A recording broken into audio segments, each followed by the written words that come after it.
Hello viewers, welcome back to my channel. সবাইকে স্বাগত জানিয়ে শুরু করছি আমার চ্যানেলের আরেকটি নতুন এপিসোড। কেমন আছেন সবাই? আশা করি সবাই খুব ভালো আছে। আজ আমি আপনাদের সাথে বাচ্চাদের জন্য নুডলসের রেসিপি শেয়ার করব।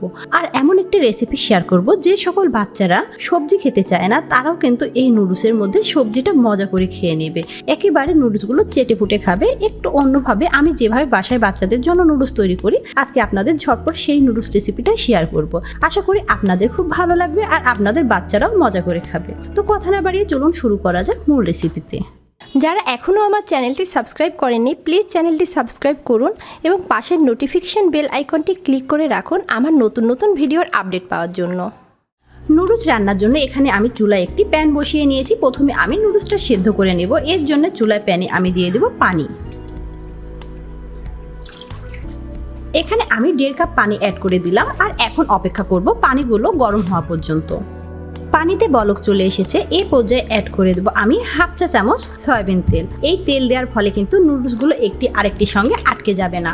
এখন আমি দিয়ে দেবো নুডলস। এখানে আমি মিস্টার নুডলস ব্যবহার করছি, আপনারা বাচ্চাদের যে নুডলস খাওয়ান সেটাই অ্যাড করে দিতে পারেন। অ্যাড করে দিলাম 2 প্যাকেট মিস্টার নুডলস। আর এখন আমি অপেক্ষা করব নুডলসগুলো পারফেক্টভাবে সেদ্ধ হওয়া পর্যন্ত। আর আমি এখানে কিন্তু নুডলসের মশলা অ্যাড করে দিলাম না, আমি নুডলসের মশলাটা পরে অ্যাড করে দেব।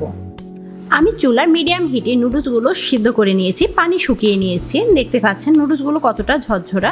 আর অবশ্যই আপনার পানির পরিমাণটা একটু কম করে দিবেন। আমি যেভাবে 2 প্যাকেট নুডলসে 1.5 কাপ পানি দিলাম সেইভাবে দিবেন। বেশি পানি দিলে কিন্তু নুডলসটা একটু ক্যাতক্যাতা নরম হয়ে যাবে, সেক্ষেত্রে নুডলস রান্না করলে খেতে আর ভালো লাগবে না। এখন আমি নুডলসগুলো প্যান থেকে ঢেলে নেব। এখানে আমি চুলায় একটি প্যান গরম বসিয়ে দিয়েছি। এখন এর মধ্যে অ্যাড করে দেব সয়াবিন তেল। এখানে আমি 1.5 টেবিল চামচ সয়াবিন তেল অ্যাড করে দিলাম। দিয়ে দেব 1/2 কাপ পেঁয়াজ কুচি। এখন আমি তেলের সাথে পেঁয়াজ কুচিটা হালকা নেড়ে চেড়ে নরম করে নেব। এক্ষেত্রে পেঁয়াজ কুচি কিন্তু লাল করে ভাজার কোনো দরকার নেই, জাস্ট একটু নরম করে নেব। আমি 1 মিনিটের মতো নেড়ে চেড়ে পেঁয়াজগুলো জাস্ট একটু নরম করে নিয়েছি, আপনারা বুঝতে পাচ্ছেন। এখন অ্যাড করে দেব বাকি উপকরণ। এখানে আমি দিয়ে দেব লম্বা করে কেটে রাখা গাজর 1/2 কাপ। একটু কালারফুল সবজি ব্যবহার করলে বাচ্চারাও কিন্তু পছন্দ করে, আর পছন্দ হলে তখন কিন্তু বাচ্চারা দেখেই খেতে চায়। দিয়ে দেব কুচি করে রাখা বরবটি 1/4 কাপ ও 1 চিমটি লবণ।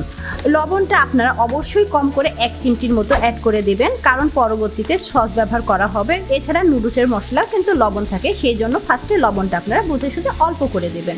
এখন আমি চুলার হিটটা মিডিয়াম করে দেব এবং মিডিয়াম হিটে গাজরগুলো 1 মিনিট ভেজে নেব। আমি 1 মিনিটের মতো গাজর ও বরবটি মিডিয়াম হিটে রান্না করে নিয়েছি, একটু নরম হয়ে গিয়েছে। এখন অ্যাড করে দেব বাকি সবজি। এখানে আমি 3টি কাঁচামরিচ ভালো করে কেটে রেখেছি, সেটা দিয়ে দিলাম। অবশ্যই মরিচটা আপনারা আপনাদের স্বাদ মতো এবং বাচ্চাদের পছন্দ মতো অ্যাডজাস্ট করে নেবেন। ও দিয়ে দেব কিউব করে কেটে রাখা 1/2 কাপ টমেটো।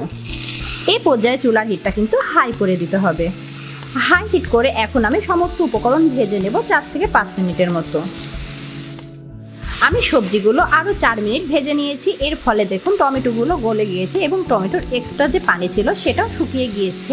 এখন আমি সমস্ত সবজি এক সাইডে করে নেব। আর এই পর্যায়ে কিন্তু আমি চুলার হিটটা মিডিয়াম করে দিয়েছি। এখন অ্যাড করে দেব 1 টেবিল চামচ সয়াবিন তেল। আর এই সাইডে আমি ভেঙে দিব 2টা ডিম। আমি 2টা ডিম ভেঙে দিয়েছি। এখন হাতলের সাহায্যে ডিম 2টা আমি ভালোভাবে ঝুরো করে দেব। ডিমটা ভাজা হয়ে গিয়েছে এবং আমি মোটামুটি ঝুরি করে নিয়েছি। আর হাতলের সাহায্যে কিন্তু আমি এইভাবে টুকরো টুকরো করে দেব, যেগুলো বড় অংশ আছে। এখন সবজির সঙ্গে আমি ডিম মিশিয়ে নেব। সবজির সঙ্গে ডিম মিশিয়ে আমি 1 মিনিটের মতো ফ্রাই করে নেব। আমি ডিম সবজির সাথে 1 মিনিট নেড়ে চেড়ে নিয়েছি। এখন অ্যাড করে দেব নুডলস। দেখতে পাচ্ছেন তেল দেওয়ার ফলে নুডলস কিন্তু কতটা ঝরঝরে হয়ে আছে।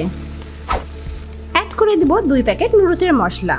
আপনারা যারা বাচ্চাদের নুডলসের মশলা দিতে চান না, তারা কিন্তু এই মশলাটা স্কিপ করতে পারেন। আর এই ক্ষেত্রে লবণের পরিমাণটা একটু বাড়িয়ে দেবেন। দিয়ে দিব 2 টেবিল চামচ টমেটো সস। এখন সমস্ত উপকরণ নুডলস এবং সবজির সাথে ভালোভাবে মিশিয়ে নেব। আমি 2 মিনিট নেড়ে চেড়ে নুডলসের সঙ্গে কিন্তু সমস্ত উপকরণ ভালোভাবে মিশিয়ে নিয়েছি। দেখতেই পাচ্ছেন খুব ভালোভাবে মিশে গিয়েছে। এই কাজটা একটু ধৈর্য নিয়ে করতে হবে। আর আমার নুডলসের সমস্ত উপকরণ মিশানো হয়ে গিয়েছে। এই পর্যায়ে আমি লবণটা একটু টেস্ট করে দেখেছি, একদম লবণ পারফেক্ট হয়েছে। আর এই পর্যায়ে আপনারা লবণটা একটু টেস্ট করে দেখবেন।